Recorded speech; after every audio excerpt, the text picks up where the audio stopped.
Hello. Welcome welcome. Shastri ji का इंतजार कर रहे हैं और वो भी आ जाते हैं।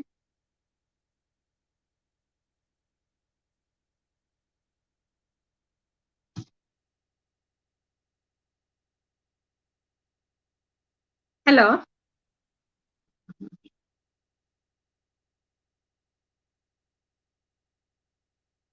तुम आ गई हो अंदर क्या, गुंजन? नहीं नहीं। अब आ गई? आई हूँ। अब आई हूँ। अच्छा, हम लोग लाइव हैं, इसके लिए अब शास्त्री जी का वेट कर रही हूँ। अच्छा अच्छा अच्छा अच्छा। आ- एक बार देख लो, क्या फेसबुक पर भी लाइव आ गया है क्या, या मैं ही देखूं? रुको देख मैं लूं। भी देखती हूँ, मैं भी देखती हूँ। हाँ हाँ हाँ हाँ। हाँ आ गए हम लोग, सुनो। चलो, जय माँ शारदे। हम लोग लाइव हैं ना। आप सभी का स्वागत है, वंदन अभिनंदन है काल साक्षी के अपने इस पेज पर। और आज हम लोग यहाँ आए हैं हाइकू पे कुछ चर्चा करने के लिए। स्वागत है भूपेंद्र राघव जी, नमस्कार। स्वागत है रेणु उपाध्याय जी। तो और एक और गेस्ट का वेट कर रहे हैं हम लोग, वो भी आ जाएं, शास्त्री जी का। तो जैसा कि आप लोग जानते हैं, काल साक्षी एक बहुभाषिक साप्ताहिक पत्रिका है जो कि 3 भाषाओं में, हिंदी, इंग्लिश और संस्कृत में, लखनऊ से प्रकाशित होती है।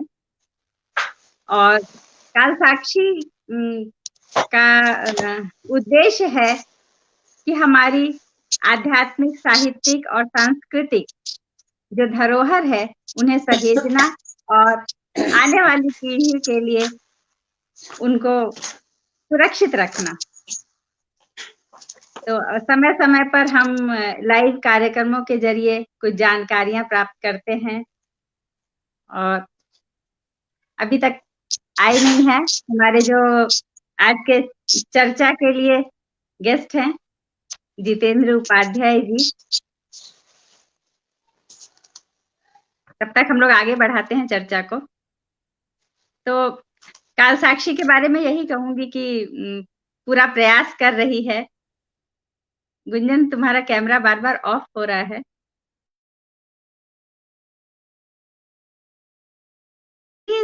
सी विधा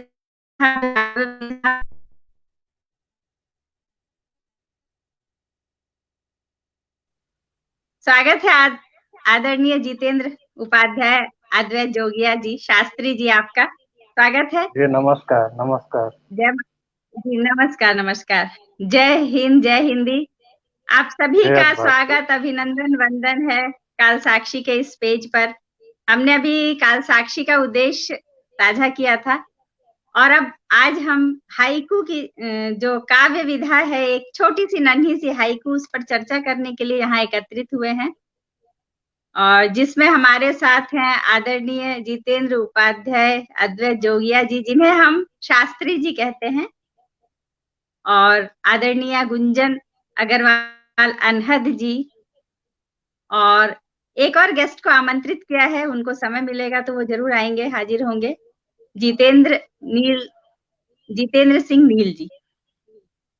तो परिचय करा दूं पहले अपने गेस्ट का। शास्त्री जी, इनके संबंध में क्या कहें, आप लोग परिचित ही हैं इनसे। इनकी साहित्य की ऊंचाइयों को छूने के बाद अब इनकी कलम साधना के मोड पर चली गई है और चिंतन पर बहुत अधिक ध्यान है इनका। बहुत दार्शनिक इनकी सोच है और हर विषय में शब्दों का अथाह समंदर है इनके पास, और हर विषय में इनको बहुत जानकारी है। और तो इनसे हम लोग सीखने का प्रयास करते हैं छोटे छोटे शब्दों को, और हाइकू में इनको महारत हासिल है। और ये काल साक्षी पत्रिका के संपादक हैं, जो सांस्कृतिक धरोहर को आप सब के लिए सहेज कर रखना चाहते हैं, यही कहूंगी। और आदरणीय गुंजन जी के लिए क्या बोलूं, सूर्य को दिया दिखाने जैसा ही है। साहित्य के हर क्षेत्र में इनकी कलम सधी हुई है। कोई विधा, शायद लघु कथा नहीं लिखी, नहीं तो बाकी हर विधा में इन्होंने अपनी कलम को विस्तार किया है। जैसा कि इनके नाम में ही है अनहद, इनके लेखन की कोई हद नहीं है।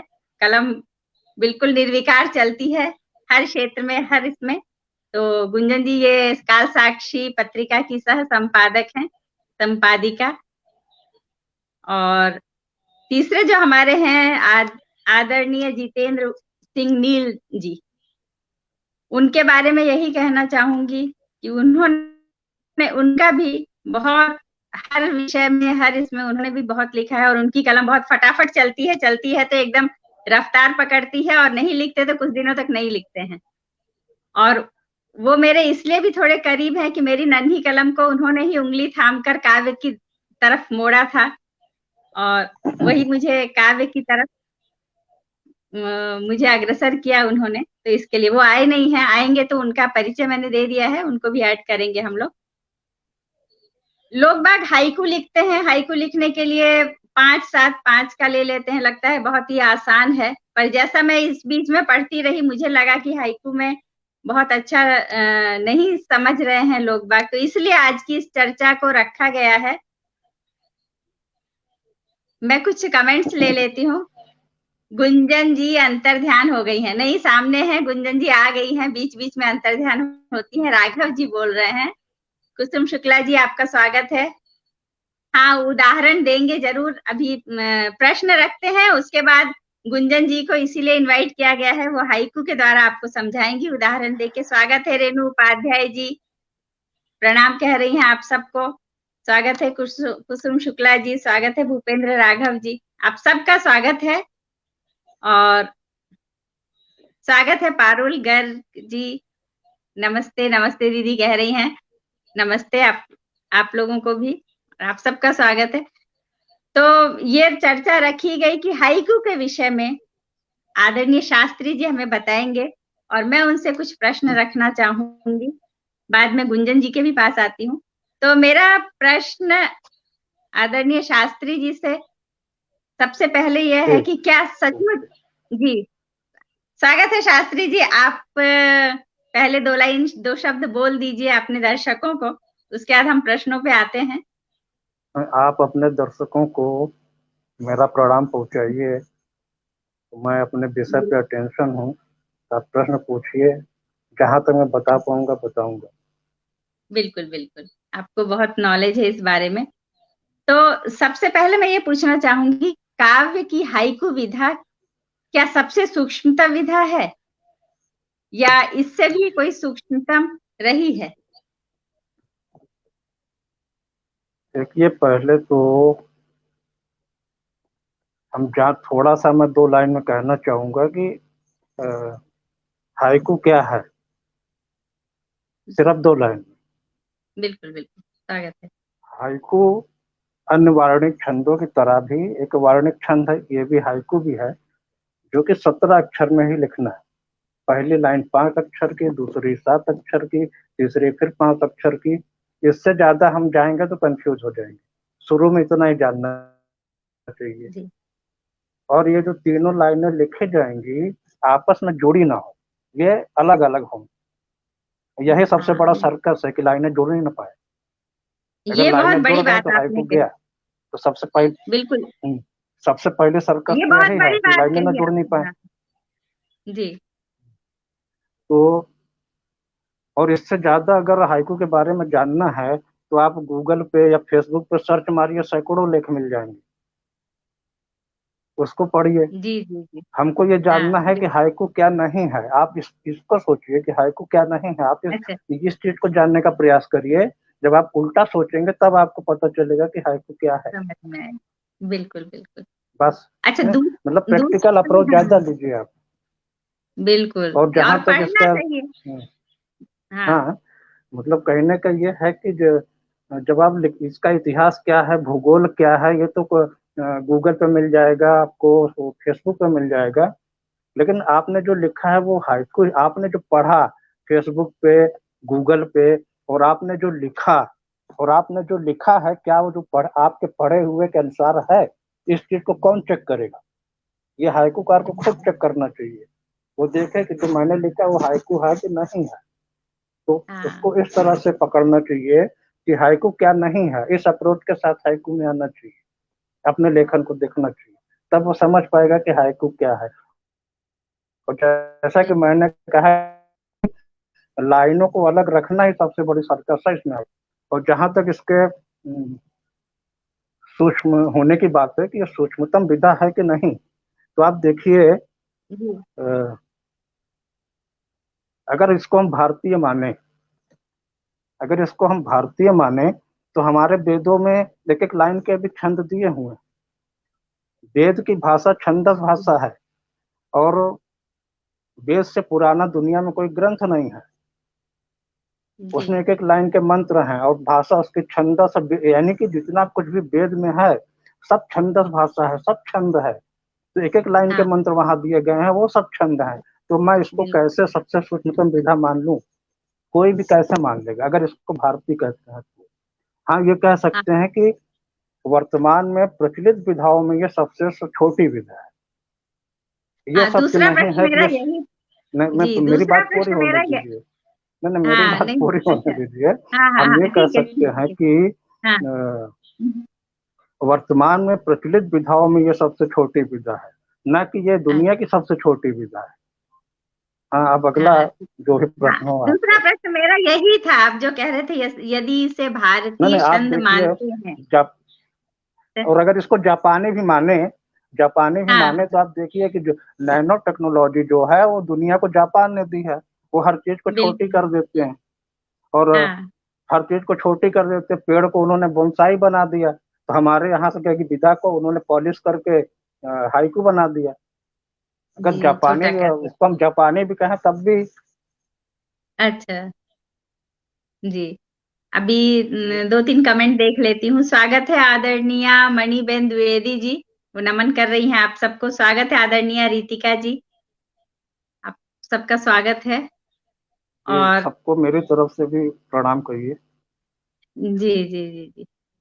अब ये हाइकू तो हो गया कि हाइकू आपका पंक्ति टहलती हुई दूसरी पंक्ति में नहीं आनी चाहिए, हर पंक्ति अपने आप में स्वतंत्र होनी चाहिए, जैसा कि आपने कहा। अब ये एक और प्रश्न मन में आता है कि हाइकू तुकांत होने चाहिए या नहीं, क्योंकि कुछ लोग तो मैंने देखा है, कुछ हाइकू ऐसे पढ़े हैं कि तुकांत होते हैं। पहले वाला यदि जैसे भूला अंत है तो नीचे झूला कर दिया तो वो तुकांत होता है। बीच वाली मैं आपको इस पर मैं कहना चाहूंगा एक थोड़ा सा। अभी कुछ दिन मैं पहले फेसबुक पे एक बहुत बड़ा नाम है हाइकू में, मैं नाम नहीं लूंगा, उनका मैं वीडियो देख रहा था। तो उन्होंने कहा कि हाइकू भारतीय जापानी है, और साथ में वो वेदों के उदाहरण दे रहे थे कि हमारे वेदों में बहुत से अतुकांत छंद भी हैं। ये दोनों बातें आपस में कॉन्ट्राडिक्टरी है ना, या तो आप इसको जापानी मत कहिए, अगर जपानी कह रहे हैं तो वेदों का उदाहरण मत दीजिए। तो बहुत बड़ा नाम है हाइकू का, लेकिन मैं नाम लूंगा नहीं। और जहां तक तुकांत या अतुकांत की बात है, तो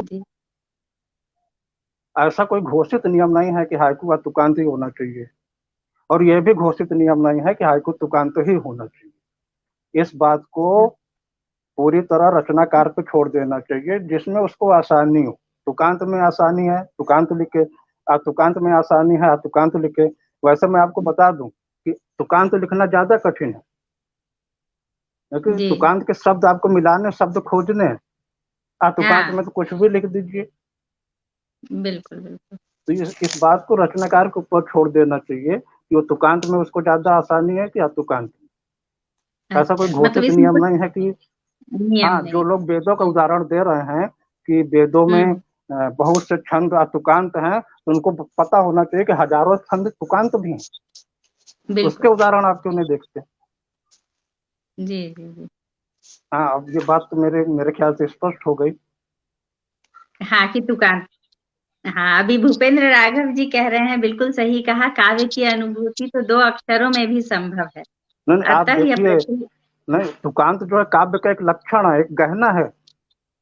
आप तुकांत अगर सही तुकांत बना पा रहे हैं बहुत अच्छी बात है, तो नहीं बना पा रहे तो कोई बात नहीं, तो कोई बात नहीं है, बस पंक्ति अपने आप में पूर्ण होनी चाहिए, अधूरी ना लगे, जैसा कि हाँ, अधूरी ना लगे। और सबसे बड़ा जो सर्कस मैंने बताया कि जुड़ी हुई ना हो, परस्पर जुड़ी हुई ना ना हो। अच्छा, तो हाइकू लिखने वालों के लिए बहुत महत्वपूर्ण जानकारी है। छोटी छोटी बातों पे आप लोग ध्यान दीजिएगा कि कितने अच्छे से समझा रहे हैं। अब मेरे एक प्रश्न है कि हाइकू की भाषा सरल होनी चाहिए या क्लिष्ट? तो इस देखिए, पर मेरा आप प्रकाश। कोई भी जो कुछ भी मैं बोलूंगा तो मेरे कोई रटंत विद्या नहीं है। मैं 8-10 सालों में जो भी मैंने सीखा, खुद जाना, वो मैं बता रहा हूँ।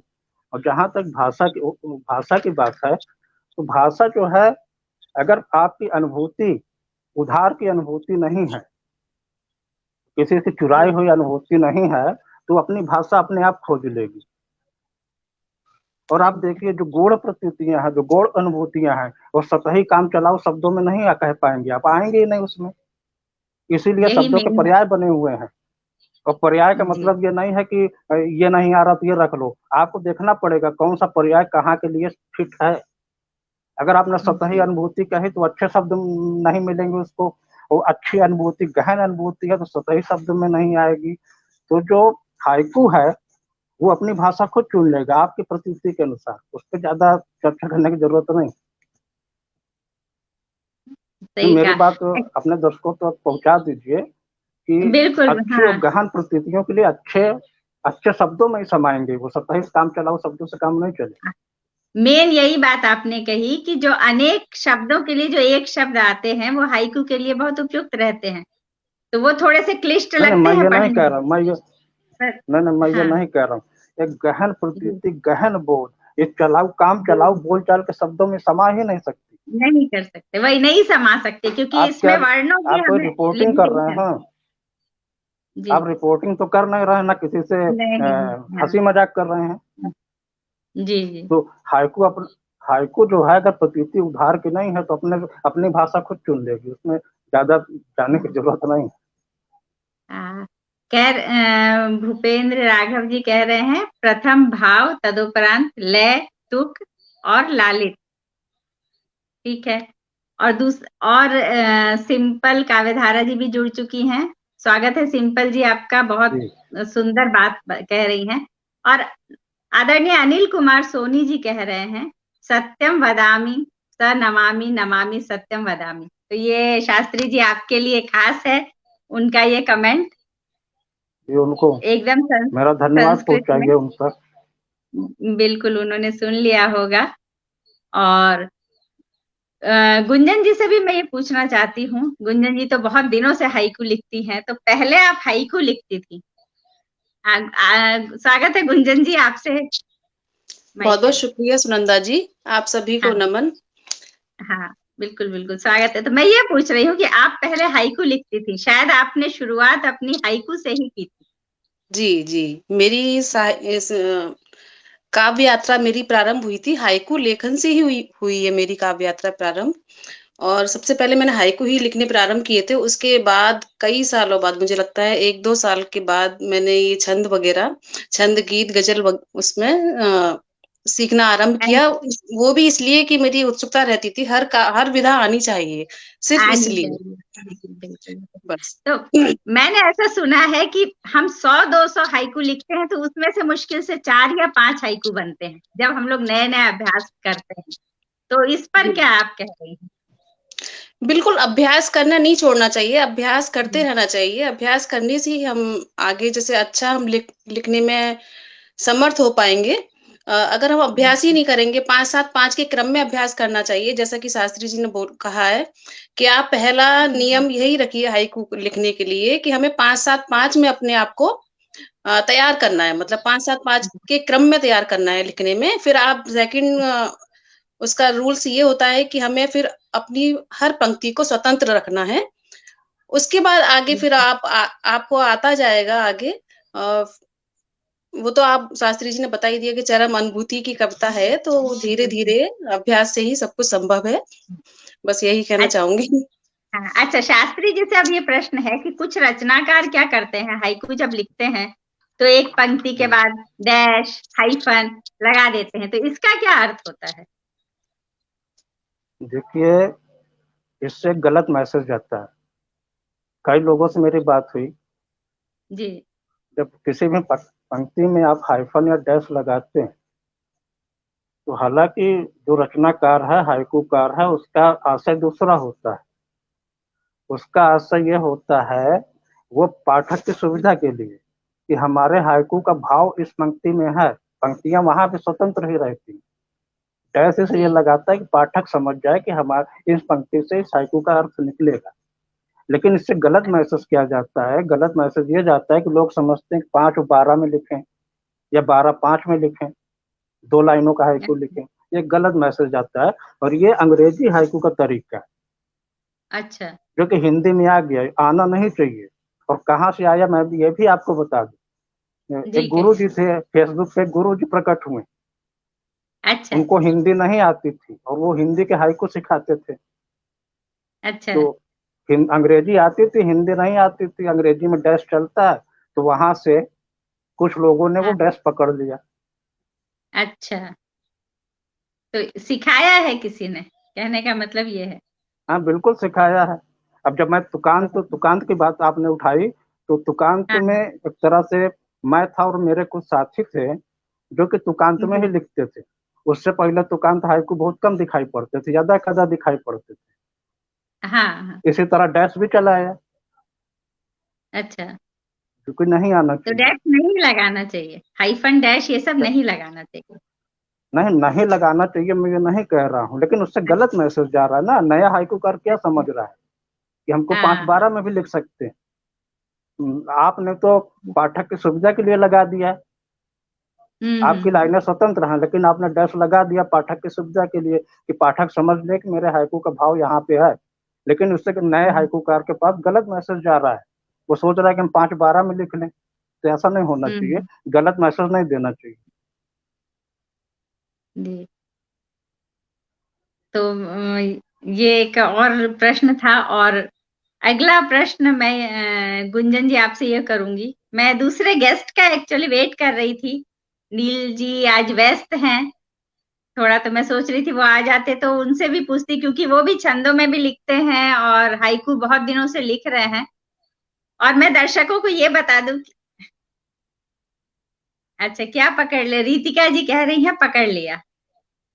तो उन्होंने आपकी बात को अच्छे से पकड़ लिया है, यही कहना जी है जी शायद उनका। कुसुम शुक्ला जी एक प्रश्न पूछ रही हैं। जी। क्या? हाइकू काव्य कम से कम कहो, ज्यादा समझो। अच्छा, ये चिन्मय शुक्ल जी को बता रही हैं। चिन्मय शुक्ल जी भी है यहाँ पे, तो उनका भी स्वागत है। और कुसुम देखिए, शुक्ला जी हाइकू ने में कहा आपके है। पास सिर्फ 17 अक्षर हैं। हाँ सिर्फ 17 अक्षर हैं आपके पास। 17 अक्षर को 3 लाइन में बांट के आपको कहना है, तो सब कुछ कहना है। एक बिंदु पर आपने आपका जितना भी चिंतन है वो 17 अक्षर में रख देना है।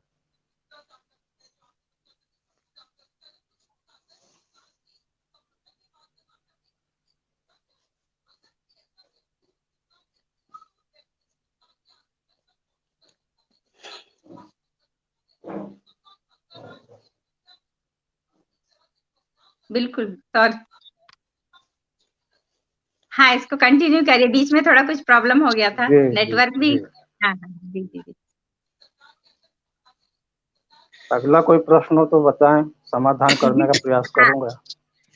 प्रश्न तो बाद में आपसे भी और गुंजन जी से भी। अभी मैं ये पूछना चाह रही हूँ गुंजन जी से कि जैसे ये हाइकू लिखती थी तो छंद लिखती हैं, तो इससे हाइकू जो इन्होंने पहले शुरू किया उस पर बहुत प्रयास किया हुआ। अच्छा शास्त्री जी, एक और बात मैं बोलना चाहती हूँ कि मुझे लगता जी है कोई बताएं। भी यदि नई विधा पे लिखना चाहते हैं, मैं मुझसे आप कहाँ तक सहमत हैं ये बताइएगा, पढ़ना देखिए, ज्यादा चाहिए उन्हें। पढ़ना तो बिना पढ़े तो दूसरों को आप पढ़ेंगे नहीं तो आपको आएगा नहीं। मैंने क्या कहा कि आप जो लेख में लिखा है उस पर मत जाइए। आप बिल्कुल पढ़ के देखिए, प्रैक्टिकल करके देखिए, खुद लिखिए, दूसरों को पढ़िए। तो प्रैक्टिकल करेंगे तब आएगा ना, सिर्फ लेख पढ़ जी देने से थोड़ी ना आ जाएगा। बिल्कुल बिल्कुल।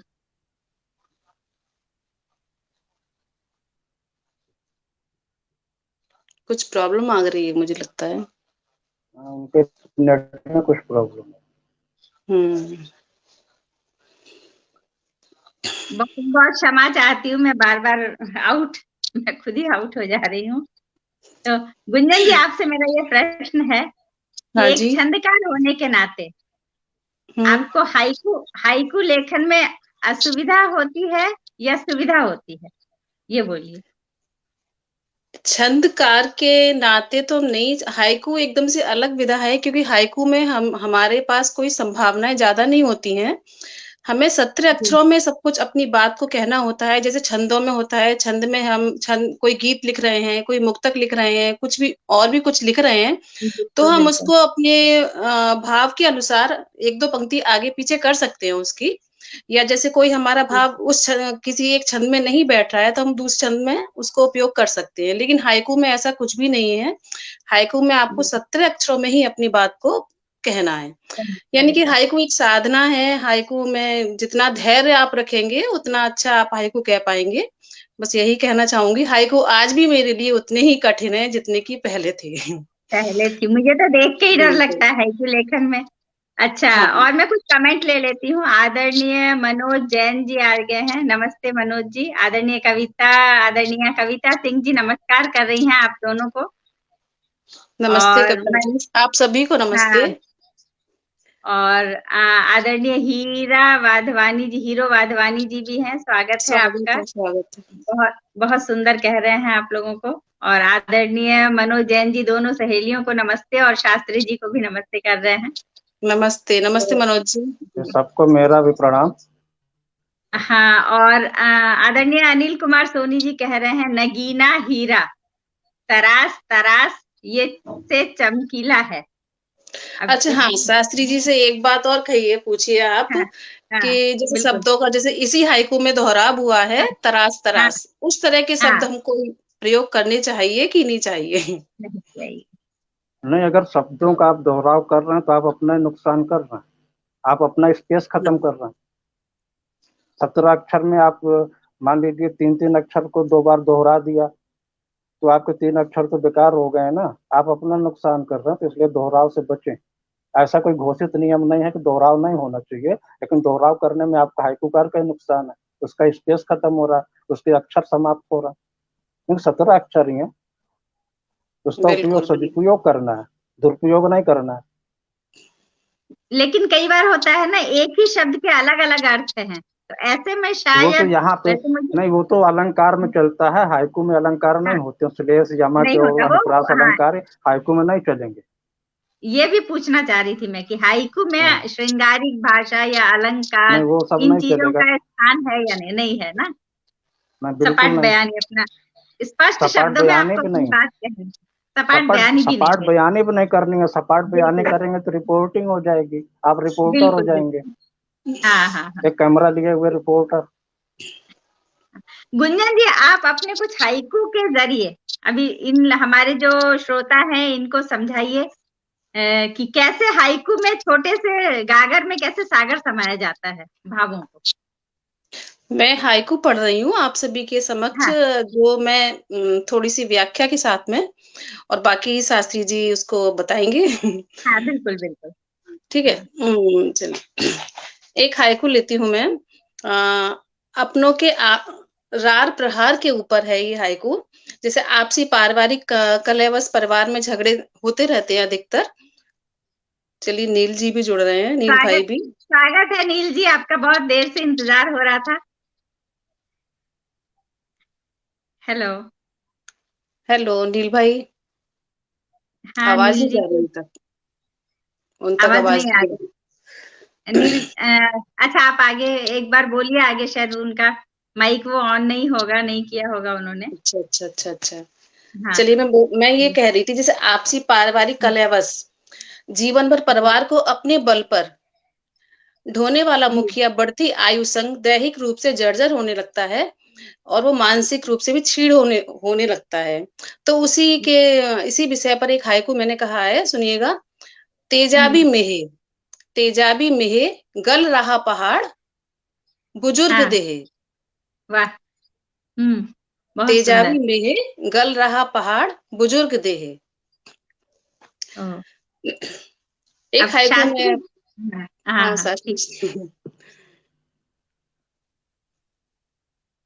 शास्त्री जी, इसको आप थोड़ा सा और विस्तार से बताइए कि गुंजन जी ने जो लिखा है, उन्होंने जो भाव इसमें डाले हैं। उन्होंने पढ़ा, जी तेजाबी में जी गल रहा हाँ पहाड़ बुजुर्ग दें। जी, इन्होंने पहाड़ को मुखिया मुखिया मान लिया, बिल्कुल। मुखिया को पहाड़ के जरिए दिखाया। बाकी हाँ, ठीक है, अच्छी कोशिश है। अच्छा। शुक्रिया शुक्रिया। चलिए आगे एक हाइकू रखती हूँ मैं। प्रकृति के ऊपर है हाइकू। और इसमें कहना चाहा है मैंने कि हवाओं का लाड़ प्यार पाकर कलियां धीरे धीरे विकसित हो रही हैं। जी ठीक है। और इस सब प्रक्रिया को भंवरा जो होता है वो छुप छुप के देख रहा है, क्योंकि वो हवा के कारण वो छुप के बैठा हुआ है। वो ये सब कुछ देख रहा है और वो चाह रहा है कि जैसे ही ये हवा बंद हो, मैं कलियों के पास जाऊं। तो बस उसी विषय पर लिखा हुआ है, सुनिएगा। हवा चूमती भंवर छुप जला। हवा चूमती भंवर छुप जला, कली खिलती। जी जी, बहुत सही, बहुत सुंदर लिखा है आपने, बहुत सुंदर। बाकी तो ये शास्त्री जी बताएंगे बिल्कुल। कि हाँ, वो इस पे थोड़ा सा एक्चुअली प्रकाश डालेंगे। मुझे भूपेंद्र जी का कमेंट दिख गया तो मैं वो पढ़ने लगा, तो हाइकू को मेरा उतना ध्यान गया नहीं, फिर से पढ़ अच्छा दीजिए। अच्छा अच्छा अच्छा। हवा चूमती भंवर जी, छुप जला, कली खिलती। हवा चूमती भंवरा छुप जला। छुप जला। हाँ। और आगे, कली हवा खिलती। चूमती, कली कली खिलती। खिलती। हाँ कली, कली खिलती भंवरा छुप जला, हवा चूमती। हम्म, ऐसे भी पढ़ सकते हैं। बिल्कुल।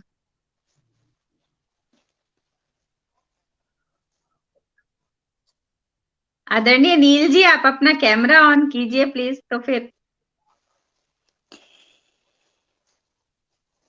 चलिए हम अगला पढ़िए, ये मुझे थोड़ा क्लियर नहीं हो अच्छा। पा रहा क्या कहना चाह रहे हैं आप, क्योंकि जो आपने अच्छा। इसकी व्याख्या की उससे थोड़ा मैं रिलेट नहीं कर पा रहा हूँ।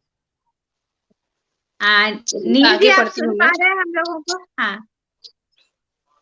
हवस हावी। हवस हावी, धन की चकाचौंध, बंधन ढीले। बहुत सुंदर। हवस हावी, धन की चकाचौंध, बंधन ढीले। बंधन हाँ ढीले। ये हम्म। अच्छा, ये अच्छा अच्छा कह सकते हैं। धन्यवाद। हाँ हाँ। एक्चुअली क्या आदरणीय होता है नील ना कि जी। हाइकू पे जी राय देने के लिए 4-6 मिनट चाहिए, तो उतना टाइम है नहीं। आपने पढ़ा, मैं तुरंत रिएक्शन कैसे कर दूं? कोई नहीं, सामान्य कविता होती तो मैं वाह वाह कर देता हूँ। आप तुरंत रिएक्शन मत कीजिए। आप उसको अच्छे से आप करिए, तब तक वो दूसरा पढ़ेंगे और हम लोग दूसरी चर्चा भी करते हैं बीच में। और आदरणीय नील जी शायद निकल गए। अब हम तीन ही रह गए हैं। या तो कैमरा नेट ऑन नहीं किया। हाँ? नेट की दिक्कत होगी, नेट प्रॉब्लम हो सकती है उनके यहाँ। ओह, देख, फिर आते हैं तो फिर जोड़ती हूँ उनको। बिल्कुल बिल्कुल। हाँ। तो अब ये और आगे पढ़िए गुंजन जी, आप अच्छा, अपनी हाइकू। बिल्कुल पढ़ती हूँ मैं। आगे हाँ। सुनिए। शिशु सा हंसा।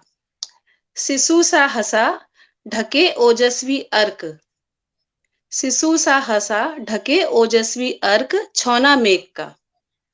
छौना मेघ का। शिशु सा हंसा, ढके ओजस्वी अर्क, यहाँ पे छौना। जो बड़े बादल हैं, उनसे कुछ छोटे छोटे बादल भी हैं, बिल्कुल इनके जी हिसाब से छौना है। तो जी। बड़ा बादल को इन्होंने पिता कह दिया, छौना तभी तो होगा। तो यहाँ हाँ पे जी शायद ये बिल्कुल। कहने का प्रयास कर रही हैं हम्म, कि अ, जब बाप बेटे में कभी थोड़ा मन मुटाव होता है तो पोता उस मन मुटाव को दूर कर देता है। शायद ये बात ये कहने की बिल्कुल। कोशिश कर रहे हैं। जी। स्नेह स्नेह सेतु का काम करता है पोता पिता पुत्र के झगड़े के बीच में, यही कहना चाह रही थी मैं। हाँ, बहुत अच्छा, बहुत कितने 17 शब्दों में। हेलो नील जी, आप ज्वाइन तो करिए। हेलो, तो आप अपना कैमरा ऑन कीजिए और माइक। अरे अच्छा, फिर आके देखिए, शायद मैं ऐड करती हूँ आपको। हाँ, वो नील जी को बोल रही थी, उनका कॉल आ रहा था, इसलिए अच्छा। मैंने माइक अनम्यूट म्यूट कर दिया था। तो गुंजन जी, ये मैं बोलती हूँ कि आपको क्या अच्छा लगता है? अपने आप आपको लिखना हाइकू ज्यादा पसंद है? क्योंकि मुझे तो लगता है हाइकू बहुत टेढ़ी खीर है, पर लोग बाग इतना लिखते हैं कि नहीं, इतना लिखने वाली बात नहीं है। लिखने को तो 5-7-5 के क्रम में कुछ भी लिख रहे हैं, वो भी छोड़िए आप। एक पंक्ति को तोड़कर 3 पंक्तियों में भी लिख रहे हैं और लोग उसको भी हाइकू जी कह रहे हैं। लेकिन मेरे अनुभव के अनुसार तो हाइकू बहुत साधना कठिन की है। और बहुत अभ्यास की ज़रूरत है इसमें। और मैं अभी जी भी आज भी मैं हाइकू लिखती हूँ, लेकिन एकदम से श्योर नहीं हो पाती कि मैंने अच्छा लिखा है या मतलब संभावनाएँ रहती हैं हाइकू में, हर दफ़ा संभावनाएँ अगर आप अपने हाइकू को 10 बार पढ़ेंगे तो 10 बार संभावनाएँ उसमें दिखेंगी। सही कहा आपने। कॉन्फिडेंस नहीं मिलता है कि हमारा अभी भी नहीं सही मिलता, है या नहीं, बिल्कुल। है ना? हाँ जी, बिल्कुल। साधना की चीज है, बहुत गहन साधना की चीज है गहन साधना, और चिंतन की बिल्कुल। चिंतन की चीज है। और इसमें आपका शब्दों का भी, शब्दकोश भी बहुत अच्छा होना चाहिए, आपको शब्दों की अच्छी जानकारी होनी चाहिए। कुछ हाँ जी। कमेंट ले रही हूँ। आदरणीय राघव जी कह रहे हैं, यदि 17 अक्षर में अलंकार लगा सकता है कोई गहन अर्थ के साथ, तो मेरे हिसाब से करना चाहिए। अब इस पर शास्त्री जी थोड़ा प्रकाश डालें कि ये जो कह रहे हैं उस पर ये सोच नहीं देखिए, विचारणीय है।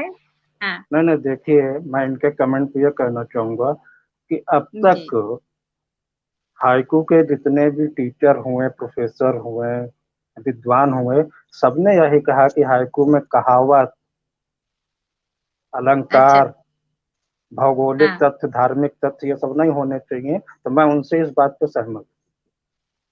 अच्छा। तो राघव जी का ये कमेंट है, इसलिए मैंने पढ़ लिया। और हाँ, इसमें कुसुम शुक्ला जी इसके बाद, इनके ही कमेंट के बाद पूछ रही हैं कि हाइकू में शब्दालंकार या अर्थालंकार? ये सब कुछ नहीं अलग होता है, कुछ भी अलंकार नहीं होता। कुछ भी नहीं होगा। ये अब तक के जितने भी हजारों लेख हैं, फेसबुक पे सब पढ़ डालिए, किसी में भी सब में लिखा होगा कि हाइकू में अलंकार नहीं होने चाहिए।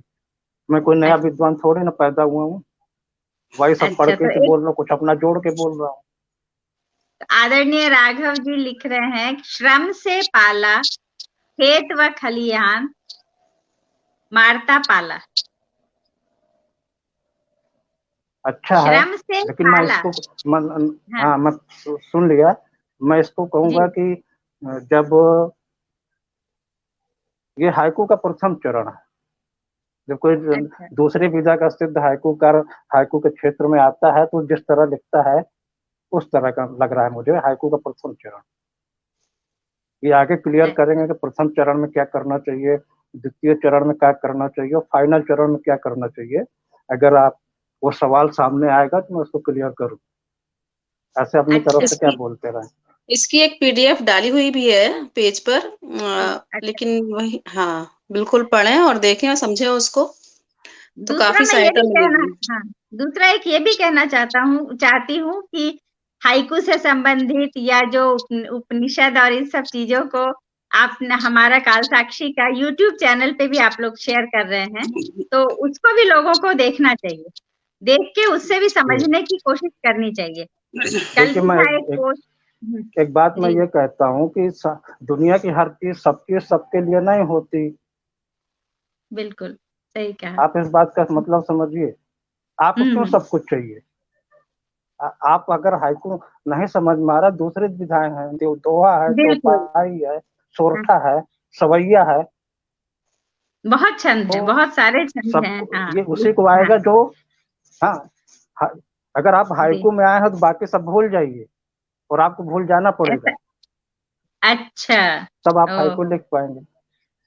अच्छा आदरणीय अनिल जी कह रहे हैं जैसे अमर चल नल से जल भर देर न कर। अभी उन्होंने मजाक के ही जैसे इसमें एक कहा है अब हाँ जैसे एक बात अमर, आती है कि हाइकू जो है, आप सुनिए, अब हाँ मैं फ्लो बन गया है तो मुझे सुन लीजिए, वरना फिर चला हाँ जाए। बिल्कुल बिल्कुल, नहीं नहीं नहीं नहीं, बिल्कुल बिल्कुल बिल्कुल, हाँ जितने भी हाइकू सिखाने वाले हैं अब तक, सब एक ही बात कहते हैं, हाइकू चरम अनुभूति की कविता है। अब अगर उनसे ये पूछ लिया जाए कि ये चरम अनुभूति होती क्या है चरम अनुभूति, तो शायद ना बता पाए। जिसको जी वास्तव में चरम अनुभूति हो जाएगी वो तो कविता कलम कलम तोड़ने के चक्कर में थोड़ी ना पड़ेगा। जी तो आप किस चरम अनुभूति की बात कर रहे हैं, इसको थोड़ा क्लियर करने की कोशिश करेंगे और ये दिखाते हुए कि सामान्य कविता से हाइकू किस तरह अलग है। देखिए जी किसी भी कविता में 4 चीजें होती हैं, शब्द, भाव, बोध, जी अनुभूति। ये 4 चीजें हर कविता में होती हैं। तो जी जहां पे बाकी कविताएं भाव प्रधान है, जहां पे सारी कविताएं भाव प्रधान है, वहीं पे हाइकू इसका उल्टा है। हाइकू अनुभूति प्रधान कविता है। आपको अनुभूति को सबसे टॉप पे रखना है। अच्छा ये अंतर है बाकी कविताओं में। यहाँ पे भाव से कुछ लेना देना नहीं, उस भाव से आपकी क्या अनुभूति हुई, जो आपने बोध किया उससे क्या अनुभूति हुई, उस चीज को टॉप पे रखना है। इसीलिए और टॉप पे किस तरह रखना है, जैसे मान लीजिए एक कोई कांटा है, कांटा कांटा दिखा, जी तो हमने अपनी परिस्थिति से या सामाजिक अधिगम से जो भी सीखा है, बेर का कांटा है, कोई कहेगा बेर का कांटा है, कोई कहेगा गुलाब का कांटा है, तो ये उसका बोध है, बोध है। ये सामान्य कविता में चलेगा, हाइकू में भी आएगा, लेकिन अनुभूति इसके ऊपर रहेगी, ये अनुभूति से नीचे रहेगा। प्रतीति, जिसको अब प्रतीति क्या हुआ, अब प्रतीति क्या हुआ कि जैसे कोई कहेगा टीसता हुआ दर्द है, चिलकन टाइप दर्द है, तो ये प्रतीति हुई। अब इस टीस या चिलकन कितना है, उस चीज को हाइकू में लाना है। वो जो रेशियो है, जितनी उसकी मात्रा बढ़ेगी एक बिंदु पर, वही चरम अनुभूति है हाइकू के सेंस में। वरना अगर अध्यात्म वाली चरम अनुभूति का सेंस लें तो ये तो हाइकू सब छूट जाएंगे। यहाँ पे चरम अनुभूति का मतलब वही है कि किसी बिंदु पर, जैसे मुझे टीस हो रही है, तो किस मात्रा में टीस हो रही है उस मात्रा को लाना है। वो मात्रा जो आप लाएंगे तब हाइकू बनेगा। ये चरम अनुभूति हो गई। स्वागत है नील जी आपका। नमस्कार सभी को। जी नमस्कार। नमस्कार। तो आपसे भी मैं ये पूछना चाहूंगी नील जी की क्या वो मेरी ही आवाज है, इको हो रहा है। तो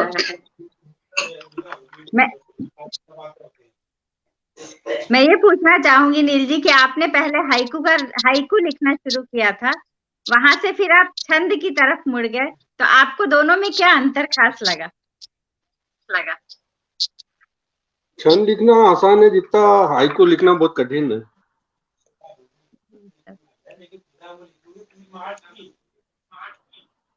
बिल्कुल सहमत है नील भाई से। 17 अक्षरों में पूरी अपनी बात को कहना बहुत कठिन होता है। उपन्यास लिखने जैसा नहीं, 17 अक्षरों में उपन्यास लिखना। 17 अक्षरों में उपन्यास लिखने जैसा।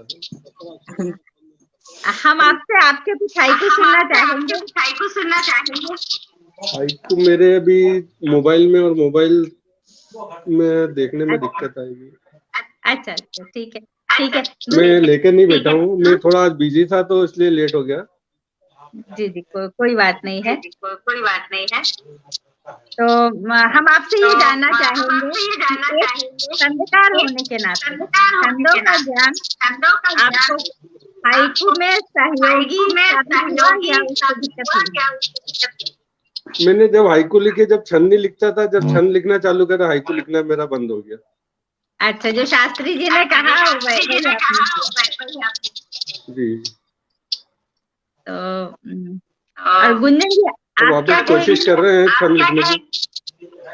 नहीं, सही कह रहे हैं नील भाई। मेरा भी हाइकू जब मैं लिखती हूँ तो मेरा छंद भी गजल सब बंद हो जाता है। मतलब एक में रहे तो बस वही एक ही पे कंसंट्रेट कर सकते हैं अपन। कर सकते हैं, वही है। तो इसलिए मेरे को तो मेरे लिए अच्छा कोशिश ही ना करूं।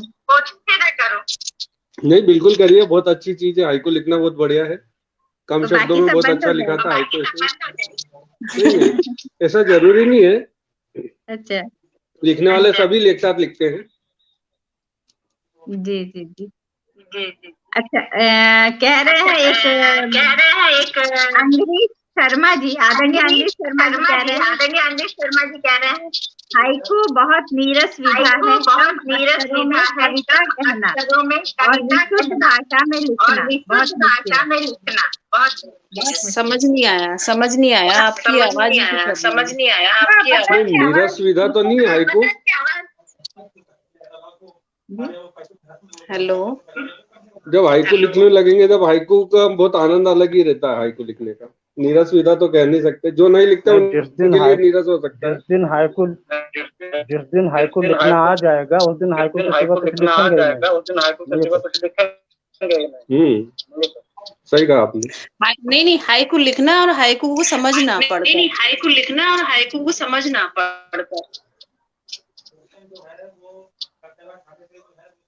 तब वो नीरस नहीं रहेगी विधा उनके लिए। बहुत डिस्टर्बेंस है।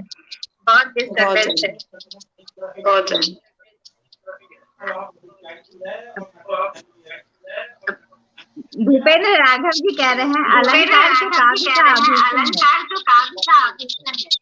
किसी भी छंद को भाव के ऊपर अलंकरण किया जाए तो मेरे हिसाब से हर जगह। देखिए, मैं एक बात कहूंगा, दुनिया में किसी की कमेंट नहीं कर पा रहे। मेरी बात आप सुनिए। दुनिया में 800 करोड़ लोग हैं। 800 करोड़ लोग अगर अपना हिसाब करें तो 800 करोड़ हिसाब हो जाएंगे। उसमें मैं कुछ नहीं कह सकता। मैं मेरे हिसाब से वेदों की प्रमाण की जरूरत क्या है? सब अपने हिसाब से करो। तो ग्रुप बनाने की भी क्या जरूरत है? करो ना अपने हिसाब से। ये मेडिकल कॉलेज, इंजीनियरिंग कॉलेज खोलने की क्या जरूरत है? तो अपने हिसाब से इंजीनियर बन जाए।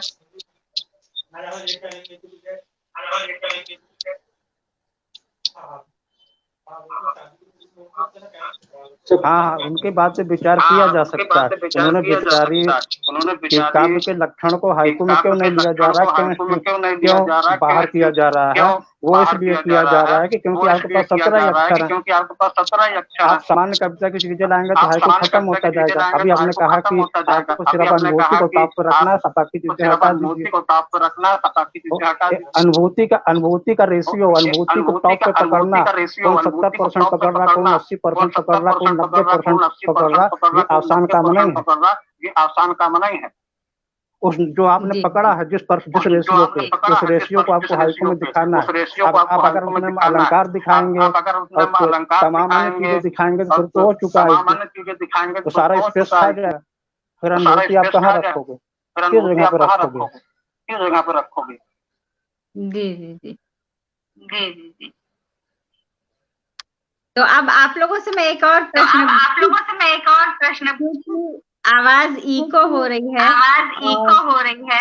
और तो इसको अंत की ओर ले जा रहे हैं।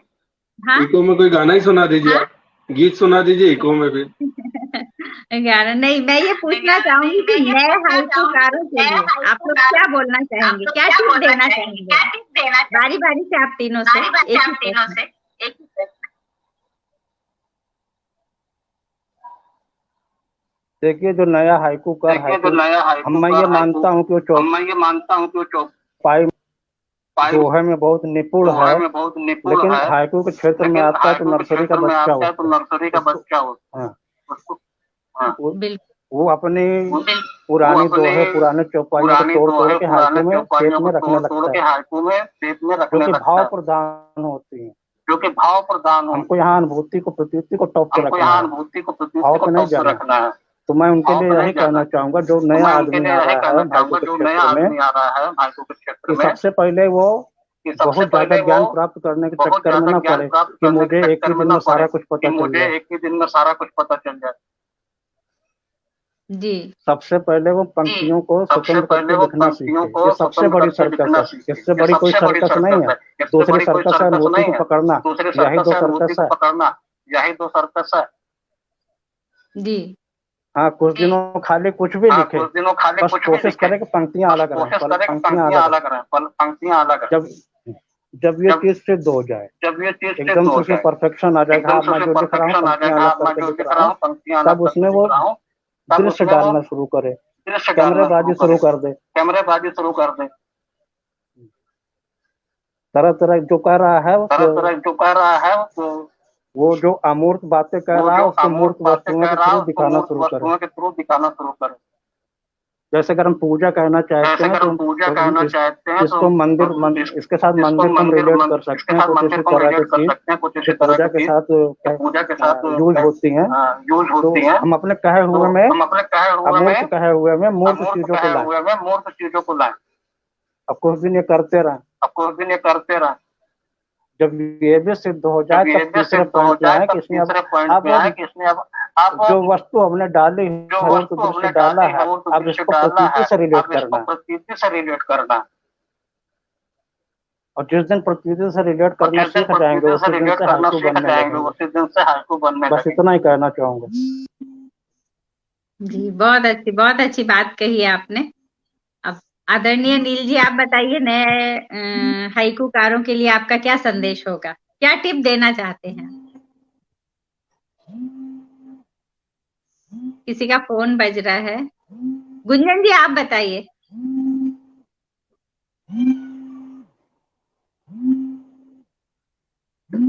आपका माइक का म्यूट है गुंजन जी। जी, मैं यही कहना चाहूंगी सभी नए हाइकूकारों से कि वो सबसे पहले तो 17 अक्षरों में लिखने की कोशिश करें, उसको अपने 5-7-5 के क्रम में लिखने की कोशिश करें, अभ्यास करें उसका, और ये ध्यान रखते हुए कि हर पंक्ति स्वतंत्र होनी चाहिए। बस यही है, और क्या, साधना चाहिए इसमें और धैर्य की बहुत आवश्यकता है। और हाइकू तो चरम अनुभूति की कविता है ही है, जैसे शास्त्री जी ने बोला ही है। तो आप उस विशेष क्षण को उसमें आप देखिए कि एक कविता, अगर आपको सामान्य कविता लिखनी है तो आप 5 मिनट में 1.5-2 पेज की कविता लिख सकते हैं। हाँ, वही ना, संवेग आया, भाव आया, आपने कलम उठाई और 10 मिनट में 1.5 पेज की कविता तैयार कर दी। लेकिन एक हाइकू लिखने में, अच्छा हाइकू लिखने में आपको 1.5-2 घंटे लग सकते हैं। आपको एक तो पहली बात वो जो हम कह रहे हैं उससे रिलेटेड वस्तुएं खोजनी है। अब आप वस्तु भी करना है तो 1.5-2 घंटे लिख सकते हैं एक अच्छा हाइकू लिखने में। अच्छा लिखने में आपको 1 घंटे लग सकते हैं। और जिस दिन इस चीज को समझ में आ जाएगा उस दिन से हाइकू नीरस नहीं लगेगा। जिस दिन ये चीज समझ में आ जाएगी उस दिन हाइकू नीरस नहीं लगेगा। जी जी, हाइकू मतलब आसान बच्चों का खेल नहीं है, उसके लिए बहुत साधना की जरूरत है। हाइकू तो खेल में सीखना पड़ेगा, बाद में उसको हमने तो पहले खेल में ही सीखे थे। अच्छा, हाँ, तो नया हाइकूकार तो खेल में सीखेगा ना, नया हाइकूकार तो खेल में सीखेगा।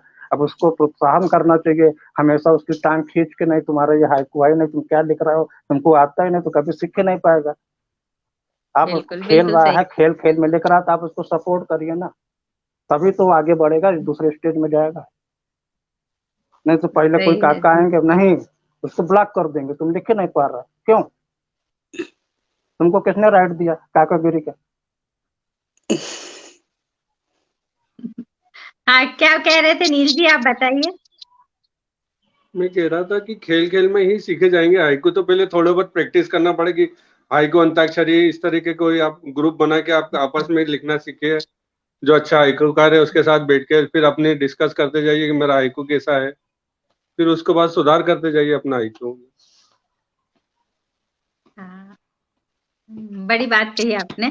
और सबसे है कि बहुत बार पढ़िए अपनी किसी भी रचना को। मुझे लगता है कि हमें पढ़ना चाहिए 3, 4, 5 बार, हर बार कुछ ना कुछ। जैसे लघु कथा, अच्छा नील जी आप तो लघु कथाएं भी लिखते रहे हैं, तो उस हाँ, पहले बहुत उसमें भी, लिखी है। हाँ, तो हाइकू जैसे लघु कथा जैसे ही है कि गागर में सागर समाने जैसा है। और लघु कथा को भी लोगों ने ऐसे ही खेल बना दिया कि कुछ भी लिख लिया, सारांश लिख लिया, वो लघु कथा हो गई। तो ऐसा ही मुझे हाँ, लगता है हाइकू भी ऐसा ही है, जिसमें बहुत गहन साधना चाहिए। और हाँ, दो अपनी पैराग्राफ, रचनाओं, जैसा हाइकू में 3 लाइन लिखते हैं वैसे 2 पैराग्राफ हाइकू लिख दिया, और एक लघु कथा में 2 पैराग्राफ लिख दिया, लास्ट में उसका सारांश लिख दिया, हो गई लघु कथा। पहले अब आजकल लघु ऐसे लिख कथा रहे हैं ज्यादा। ऐसे लिख रहे हैं। वही, ये सारे बहुत ही विस्तृत इसके चर्चा के विषय हैं। इसमें जितनी ज्यादा हम लोग चर्चा करें वो भी कम होगी, तो मुझे लगता है। और आदरणीय सुरेश राजा जी, आपका स्वागत है। देर से आए आप, पर चलिए ठीक है। तो नील जी, आप अपना हाइकू नहीं है तो कुछ रचना सुनाना चाहें तो सुना दीजिए। और गुंजन जी, आपके अभी और हाइकू कुछ हमारे दर्शकों के लिए जिससे उन्हें समझ में आए, वो आप तैयार रखिए। नेक्स्ट नेक्स्ट टाइम जब भी गोष्ठी होगी मैं अपना हाइकू और सब रचनाएं साथ में लेके बैठूंगा। आज तो कुछ भी जरूर नहीं, क्योंकि जरूर। अभी एकदम हाँ, आप व्यस्त थे, बहुत बाहर व्यस्त से थे आया था आप। मैं। आज आप थोड़ी आए व्यस्तता यही ज्यादा बहुत, थी। हाँ, आप आए यही बहुत बड़ी बात है हम सब के लिए। और जी आपका परिचय मैंने पहले दिया था, तो जी जी, मैं, हाँ, मैंने ये कहा धन्यवाद कि आपका। आप, हाँ, आप मेरे इसलिए ज्यादा करीब हैं कि मेरी नन्ही कलम को काव्य की तरफ रुख मोड़ने वाले आप ही थे, जिन्होंने मुझे कविता की ओर, नहीं तो हम भी वही लघु कथा और पता नहीं क्या पता था नहीं था लिखा करते थे। तो ये इसके तो लिए, और आपकी कैचिंग पावर अच्छी थी, इसलिए आप इस तरफ आ गए। पर साधना तो हर क्षेत्र में चाहिए। छंद के लिए भी बहुत साधना की जरूरत पड़ती है, जैसा मुझे लगता है। नहीं, कोई भी विधा हो साधना के बिना तो आएगी नहीं, लेकिन थोड़ा अंतर नहीं समझना आएगी। चाहिए। कोई भी विधा हो साधना सब में चाहिए, लेकिन अंतर समझना चाहिए कि बाकी विधाएं जहाँ भाव प्रधान है, हाइकू प्रतीति प्रधान है, इसीलिए इसको चरम अनुभूति की कविता कहते हैं। ये अंतर को समझना चाहिए। जी जी जी जी। तो गुंजन जी, आप अपने कुछ हाइकू से दर्शकों को समझाने का प्रयास कीजिए कि हाइकू असल होता क्या है। और गुंजन जी घर आदरणीय, में व्यस्त है अपनी बात करने में। अच्छा, डॉक्टर ममता वार्ष्णेय जी, आपका भी बहुत बहुत स्वागत है। क्या बोल रहे नील भाई, मैंने सुना नहीं। गुंजन इधर जी उधर घर में घर में व्यस्त। किसी से बातचीत करने में लगे हुए नहीं। हैं। बेटा था, मेरा बेटा था, कुछ पूछ अच्छा रहा था। अच्छा, जी जी। तो मैं हाइकू रख रही हूँ, शास्त्री जी उसको समझाएंगे। जी, मैं बिल्कुल पढ़ पढ़ेंगे, रही आप समझाऊंगा मैं। हाँ, बिल्कुल। स्वागत है। रखो मत, पढ़ो। इधर उधर रख दिया तो फिर मिलेगा नहीं वो। नहीं नहीं, पढ़िए, मैं पढ़ रही हूँ। अब आगे। सुनिए। सूना मायका, सूना मायका दोपहर को आई, सूना मायका दोपहर को आई बेटी सी धूप। ठीक है, बहुत यहाँ पे सुंदर। आप जो है धूप धूप को बेटी कह रहे हैं। जैसे सर्दियों में बेटी जी थोड़े समय, यहाँ दोपहर का दो मतलब है। दोपहर में जी दोपहर नहीं, छाया होती दोपहर। है। हाँ, दोपहर। मैं कह रहा हूँ ना, उस पे भी यार मैंने कहा ना, दो मतलब है। दोपहर को आई, ये तो दोपहर में आ रही है। जी और दोपहर दो दो पल के लिए आ रही है। दो पल के लिए जब हाँ धूप जी, आती है सर्दियों में, तो उसी प्रकार इसको बेटी से रिलेट किया है कि बेटी जब थोड़े समय के लिए आती है तो मायके में तरह का जितने दिन रहती है उतने दिन खुश होते हैं सब। शायद यही कहना चाह रहे हैं आप। हाँ जी, हाँ, बिल्कुल, बहुत बिल्कुल। क्लियर है, हाँ, स्पष्ट है। वैसे हाइकू में ऐसा कुछ भी नहीं है उसमें। हाँ, हाँ। एक और सुनिए बहुत धूप अच्छा। के ऊपर ही। हाँ, हाँ, स्वागत। अ, मुझे याद आ रहा है। ले आई धूप, चितकबरे साए, खेले गुड़िया। हाँ, अच्छा है, हाँ, बहुत धूप ले सुंदर। आई चितकबरे साए। तो चितकबरे साए साए, यहाँ जो पेड़ों से छन के धूप आती है तो नीचे हाँ, कहीं पे धूप रहती है, कहीं पे नहीं रहती। शायद इस चीज को आपने दिखाया है उस पेड़ के नीचे बच्चों को खेलते हुए। बच्चे खेलते हैं, हाँ, वो बिल्कुल। उस परछाई से बच्चे खेलते हैं। हाँ जी, बिल्कुल। तो मुझे अब एक। याद जो आ रहा है वो बोल रही हूँ। हाँ, हाइकू अभी जो कल परसों ही पोस्ट किया था, सुनिए। हम दो प्राणी हम दो प्राणी पथ टेढ़ा मेढ़ा है, बोल रही हूँ मैं, पथ टेढ़ा मेढ़ा है, खिंचती गाड़ी। हाँ, हाँ, हम खींचती दो ये गाड़ी। तो प्राणी। स्पष्ट है, ये तो एकदम स्पष्ट हाँ, हाइकू है बिल्कुल आपका। हाँ, स्पष्ट है। अच्छा, एक बात मैं रोकना चाहूंगी। आदरणीय राघव जी कह रहे हैं कि बेटी सी धूप, यह तो पंक्ति ही अलंकारिक है, उपमेय और उपमान देखिए। तो इस पर तो क्या मैं कहना राघव जी चाहेंगे? को संतुष्ट नहीं कर पाऊंगा, वो इतने विद्वान आदमी अच्छा, है, हर चीज का उनको अच्छा, ज्ञान है, मैं उनको संतुष्ट नहीं कर पाऊंगा। मैं उनसे क्षमा अच्छा। मांगता हूँ, मैं उनके सवालों का जवाब नहीं देता। ओके, ठीक है, विद्वान है ठीक वो। है। आदमी दो चार चीज के होता है, वो हर चीज के विद्वान है, तो मैं कहाँ संतुष्ट कर पाऊंगा। हाँ, वो तो है, उनकी कलम तो बिल्कुल धारा प्रवाह चलती है, किसी भी आशु कवि उनको हम लोग कहते हैं, किसी भी वो सब्जेक्ट पर। सर्वज्ञ है, मैं जी, उनको नहीं बोल सकता कुछ। जी, जी। नील जी, आपको आपकी कोई रचना याद हो थोड़ी भी तो आप सुनाइए, और फिर याददाश्त हम तो धीरे। बहुत कमजोर है मेरी। हालांकि उनकी बात सही है, अच्छा। हालांकि राघव जी की बात सही है। यहाँ पे बेटी सी जी। धूप बोला है तो यहाँ पे अलंकार आया हुआ है। ये इस चीज को मना करते हैं, जो वरिष्ठ हाइकूकार है इस चीज को मना करते हैं। हम्म। उनकी बात भी सही है, अच्छा, लेकिन ये इस चीज को मना किया गया है। अच्छा। उपमा अलंकार, मतलब किसी भी तरह का अलंकार आप मत यूज करिए। नहीं करिए यू। ओके, ठीक है। तो हम लोग क्या इस चर्चा को यहाँ विराम दे सकते हैं? आप लोगों का, दर्शकों का बहुत बहुत आभार व्यक्त करना चाहूंगी, उन लोगों ने इतना महत्वपूर्ण समय दिया अपना। और यदि इस परिचर्चा से थोड़ा सा भी आप लोगों को लाभ मिले तो आप लोग कमेंट में जरूर लिखिएगा कि परिचर्चा आप लोगों के लाभकारी है या नहीं है। बहुत हमने कोशिश किया, जो अनुत्तरित प्रश्न थे उन पर प्रकाश डालने का, और शास्त्री जी ने बहुत अच्छे से समझाया है हम लोगों को हर चीज के लिए। और लिखने का तो, साहित्य का तो विस्तार व्योमशाही है, उसका कोई अंत नहीं है। आप लोग सब अपने भावों को कलम पर उतारते रहिए, और पहले खुद परीक्षण करिए कि आपका ये हाइकू है या नहीं है। जैसा कि शास्त्री जी ने कहा कि पहले ये देखिए कि ये हाइकू है या नहीं है। नहीं है तो पहले ही देखिए, खारिज हो गया। है तो। जी, जो काल जो काल साक्षी का हाइकू का ग्रुप है, हाइकू माला, उसमें जो फुल जी। इवेंट में 2 हाइकू बहुत अच्छे आए थे, वो मैं पढ़ना चाहूंगा। इससे बिल्कुल, बिल्कुल, हालांकि स्वागत।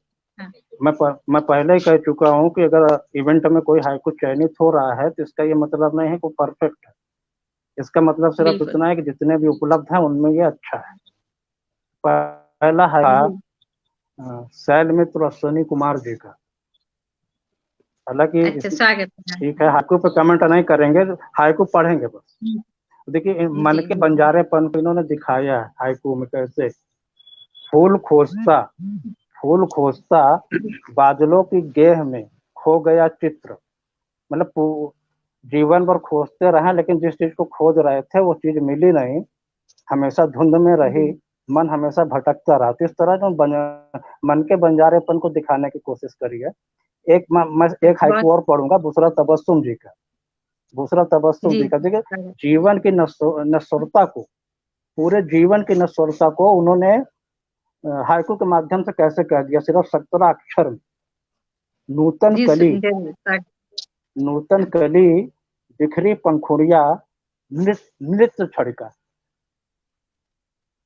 मतलब कली खिली, जन्म हुआ, पंखुड़ियां बिखर गईं, और जितने दिन तक वो रही साथ में सब रहे, अंततः पंखुड़ियां बिखर गई। ये एक नृत्य छड़का थी, जैसे कवन एक रंगमंच है, तो उस जीवन की नश्वरता को 17 अक्षर में कैसे दिखा दी, इस चीज को बहुत हाइकू सुंदर, में। बहुत सुंदर। बस इतना हाँ, ये इतना कह के मैं अपने शब्दों को विराम दूंगा।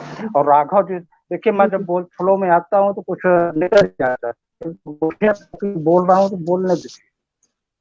जी जी जी जी प्रश्न इनके ठीक थे, लेकिन कहीं कहीं सही भी थे। जी ठीक है, खत्म कर। जी जी जी ठीक है। आप सबका बहुत बहुत धन्यवाद, आप लोग हमसे जुड़े। और नील जी, अगली गोष्ठी के लिए तैयार रहिएगा, आप भी गुंजन लोगों के साथ बिल्कुल हाइकू बिल्कुल। लेकर। और 2 लाइन ऐसे सुना ही देता कर। हूँ अगर। हाँ जी, 2 लाइन सुना देता हूँ, कभी हो जाए तो। बिल्कुल बिल्कुल बिल्कुल, स्वागत है आपका। जिसने सिखाया हंसना हमें, उसे हंसाना भूल गए। जीवन की आपाधापी में साथ निभाना भूल गए। बहुत सुंदर। खुशी लुटाई जिसने हम पे, उनसे नाता तोड़ लिया। धन दौलत की खातिर हमने अपनों से मुंह मोड़ लिया। इतने क्या खुदगर्ज बात हो है। गए हम, कर्ज चुकाना भूल गए।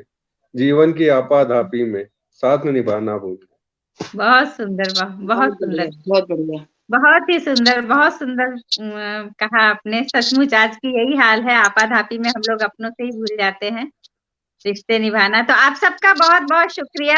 हम लोग ऐसे ही मिलते रहेंगे, और आदरणीय गुंजन जी, शास्त्री जी, ये लोग गोष्ठियां करती रहेंगी हाइकू से, और आप लोगों को समय समय पर जानकारी मिलती रहेगी। आप सबका बहुत बहुत धन्यवाद। धन्यवाद, सभी का बहुत बहुत धन्यवाद जी नमस्कार। शुक्रिया, और सब दर्शकों को भी, शुक्रिया, शुक्रिया। इतने देर तक टिक के उन्होंने हम लोग को झेला, बर्दाश्त किया, सहन किया, बिल्कुल इसके लिए प्रणाम बिल्कुल करते हुए सबको धन्यवाद। जी।